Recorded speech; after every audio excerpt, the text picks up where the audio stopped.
Tęsame draugę su Marijampolės savivaldybės visuomenės sveikatos biuru rengiamą rubrikų ciklą Ar žinojai, kad.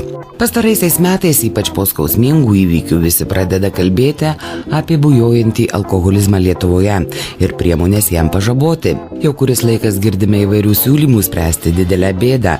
Prekybininkai buvo ėmęsi iniciatyvos ir kurį laiką perkantis alkoholį, visai nepriklausomai nuo to, kad akivaizdu, jog žmogus yra daugiau nei pilnametis, dalyje parduotuvių turėjo pateikti asmens tapatybę liudijantį dokumentą, po kurio laiko ši iniciatyva buvo atšaukta, priimtas įstatymas. Keletas dienų, kai įsigaliojo įstatymas draudžiantis skelbti sumažintą alkoholio kainą. Daug kalbama apie įvairiomis formomis alkoholio prieinamumo mažinimą. Kiti dar prideda, kad reikalingas švietimas ir taip toliau. Šiandien pas mus studijoje svečiuojasi jaunas žmogus Arminas Mockevičius, kuris sąmoningai atsisakė alkoholio ir sutiko padiskutuoti apie tai, kaip keičiasi gyvenimo kokybė draugaujant su velnio lašais ir atsisakius jų. Labą rytą. Labas rytas. Taigi, kokios aplinkybės lėmė jūsų apsisprendimą visiškai atsisakyti alkoholio? Tai iš esmės buvo toks paprasčiausias dalykas. Visi gėrė ir aplinkui, beveik aplinka. Ir man tas pasirodė, kad gana kvailas dalykas, nes alkoholis nei yra skanus, nei kažkokia tai labai gera būsena, kartais būna jinai gera, kartais jinai būna bloga išgėrus. Tai pagalvojau, galbūt reikėtų pabandyti nevartoti šiek tiek, tiesiog pabandyti.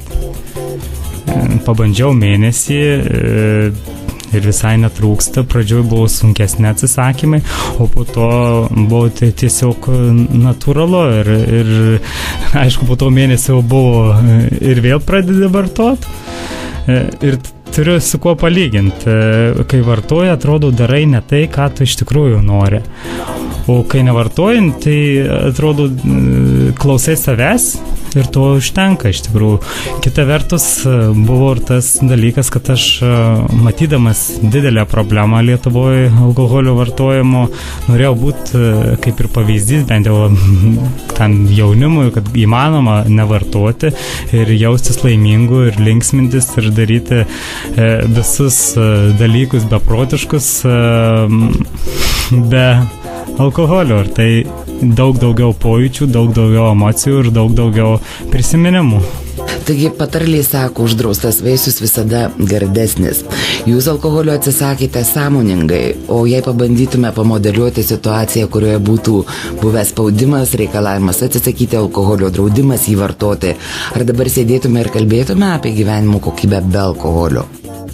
Nežinot, kartais tokie dalykai kaip apribojimai iš dalies ir padeda pagalvoti, nes aš dabar labai gerai atsimenu, kai buvo studijų laikais, po kažkokių paskaitų nusipirkau alaus buteliuką ir mano aplinkoje niekas negėrė ir žinau, kad yra draudžiama vartoti viešoje vietoje, bet aš, kaip ir tada padariau pažeidimą, atsidariau tą alaus buteliuką ir gėriau, bet aš taip nemaloniai jaučiausi iš tikrųjų ir tas spaudimas visuomenės irgi padaro savo, kad aš susimastau, galbūt tai nėra labai gerai ir tai nėra normalu. Bet kita vertus, spaudimas kartais provokuoja protestuoti? Provokuoja protestuoti, tai tikriausia visiškai, kai esi paauglys. Ir tu nesupranti dar to dalyko, atrodo, kad tu protestuoji prieš kažką, būdamas paauglys, nors aplinkui tai dauguma yra suaugusių vartojančių ir tu tiesiog protestuoji gal prieš tai, kad tau neleidžia. O iš esmės dabartinis tai yra blaivaus būtent gyvenimo būdo protestas prieš tą svaiginimosi kultūrą. Tai koks tas gyvenimas nevartojant alkoholio? Tai nevartojant alkoholio, tai visų pirma sąmoningas gyvenimas, nes tu kiekvieną akimirką daug geresni pojūčiai tavo.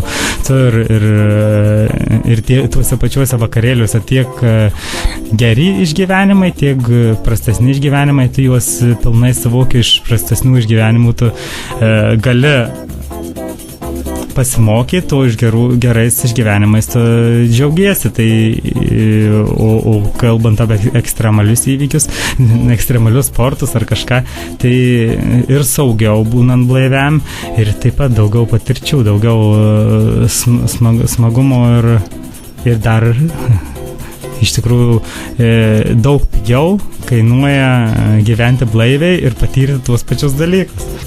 Jau kuris laikas džiugina jaunimo iniciatyva vakarėliai, diskotekos be alkoholio. Jūsų manymų, kas lemia tokios formos pasirinkimą? Tai mados reikalas, jaunimo sąmoningėjimas, o gal noras tiesiog atkreipti dėmesį į save ir pabrėžti savo kitoniškumą? Tiesiog anksčiau tikriausiai suaugusieji nedėjo pastangų, kad padaryti tuos blaivius vakarėlius.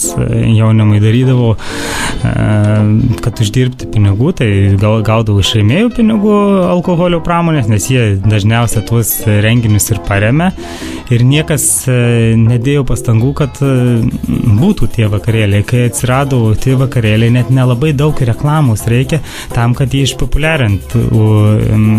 Kaip dabar aš paskutiniuose vakarėliuose buvau, tai sausakimšų salės niekur tu mieste, paprastas vakarėlis nepritrauks tiek žmonių, kiek yra blaivus vakarėlis. Tam turi būti programa gera, galbūt jeigu dar grupė kokia žinoma atsiranda, tai iš vis būna tūkstančiai žmonių. Naisių vasaros festivalis parodė, kad Donatas Montvydas atvažiavęs į blaivų vakarėlį, kur nebuvo alkoholio, sutraukė ir 60 000 žmonių. Aišku, ten buvo ir kitų pramogų, kitokių ir sportai, ir visokie dirbinių darymas, ir dirbtuvės, ir kiti atlikėjai. Tai alkoholis iš esmės pramogoms nėra reikalingas. Jisai tik tai, aš sakyčiau, padaro iš prastų renginių pakenčiamą renginį, kad jisai žmonės apsvaigsta ir net nemato, kad nusidainuoja atlikėjai, nemato skirtumų net, ar tai yra geras atlikėjas, ar tai blogas, ar jis pagal fonogramą dainuoja, ar iš tikrųjų. Ir aš kalbėjau ir su ne vienu atlikėju, jisai sako, iš tikrųjų, sako, kokią 11 valandą kaimų šventėje dainuot, sako, tai yra tragiška. Iš tikrųjų, tavęs niekas nesiklauso, tu gali bet ką dainuot ir lygis nuo to tik nukenčia. Alkoholis iš tikrųjų renginiuose padaro renginius prastesnius. Dar budai teigia, kad kraštutinumų kelias atneša kančią. Taigi nestebina, kad žmonės pasiekia dugną ir išgyvenę košmarą atranda savyje stiprybės, užbrėžia brūkšnį pasakydami alkoholiui ne.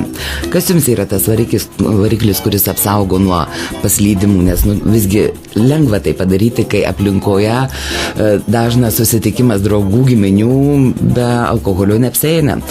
Taigi, ar jūsų galbūt aplinkoje tiesiog nėra jau vietos alkoholiui? Iš tikrųjų, labai geras klausimas, nes jeigu artimiausia aplinkoje, tai nėra alkoholių, ne mano giminaičių susitikimai, tiesiog jo nėra alkoholių, nėra artimiausių draugų, juose irgi nėra alkoholių, bet kita vertus, kai atsirandi tų senų draugų aplinkoje, kur yra būtent mano buvę klasiokai, buvę draugai, nebuvę draugai, esami draugai, tiesiog mažiau bendrauju ir atsiranda tų alkoholių. Ir iš tikrųjų tie žmonės, su kuriais naujai susipažįsti, jiem pasakai, aš nevartoju ir viskas. Ir jiem klausimų nelieka. O tie, kurie matė tave vartojantį kažkada, visą laiką prikišinės, visą laiką duos, nepils netgi kartais ir turėsi netgi nemandagiai pasakyti, kad nevartoja, man tas neįdomu. O kas padeda atsispirti?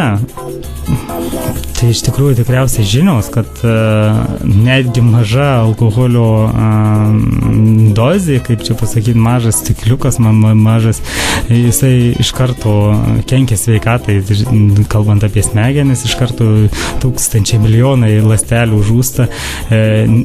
Ir netgi dabar naujausi tyrimai rodo, kad net net ir širdžiai, sako, kai kurie žmonės, kad gerai, bet naujas tyrimai paneigė šitą informaciją, nes ten buvo paimti tie žmonės, kurie jau turėjo tų problemų, kaip sakot, pasiekė dugną ir jau nevartoja. Tai tie buvo įdėti į tą dalį, kurie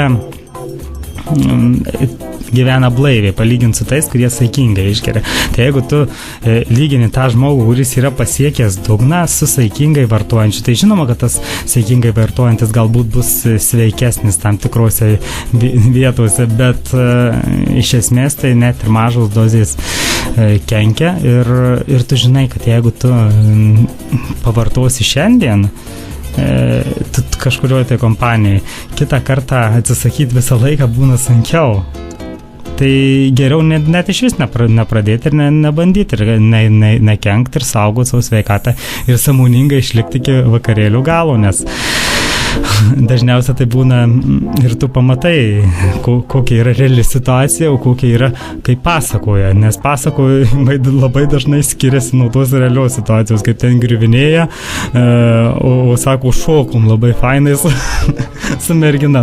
Dažniausiai taip nebūna, kad fainai girti šoka. Tai koks jūsų būtų palinkėjimas mūsų klausytojams, kurie dabar mūsų klausosi ir kelia savo kažkokius tai klausimus?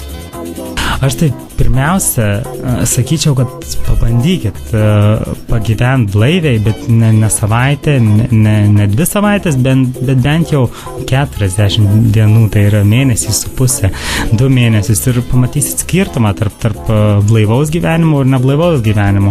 Ir tik to ir užtektų iš tikrųjų, kad padaryti tinkamą sprendimą. Tai dėkui Jums, kad apsilankėte. Ačiū. Visą gerą. Tai tiek šį kartą. Na, o norėdami, kad rubrikos būtų naudingos kasdieninėme jūsų gyvenime, kviečiame klausimus ir pasiūlymus siųsti elektroniniu paštu. Noriu girdėti @gmail.com. Daugiau informacijos apie Marijampolės savivaldybės visuomenės sveikatos biuro veiklą, renginius ir užsiėmimus rasite biuro svetainėje internete adresu marijampolės.vsb.lt. Visos naujienos Facebook paskyroje Marijampolės visuomenės sveikatos biuras. Rūpinkimės savo ir artimųjų gerą savijautą patys, o mes tenksimės naudingą informaciją jums padėti išlikti sveikiems. Iki kitų susitikimų.